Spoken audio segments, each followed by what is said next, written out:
I sent this fireproof document bag, and of course to test if it's really fireproof, got to put at least a corner of it in the fire. So let's see what happens. This is a very hot fire.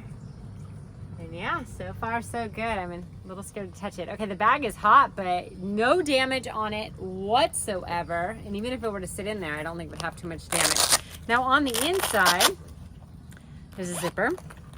And then if you look inside, there's all these different places for credit cards, plenty of space in there if you want to put your passport. There's some information on how to set the lock. And then I put a very important piece of paper in here, my kid's artwork, and no burn marks or anything on it. So this is a great fireproof pouch for all your valuable documents.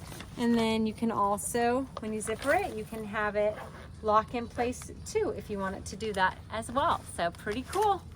It's also water resistant, which means you can splash it, get it wet, but you definitely don't want to submerge it. It's not waterproof, but it does have that great water resistance.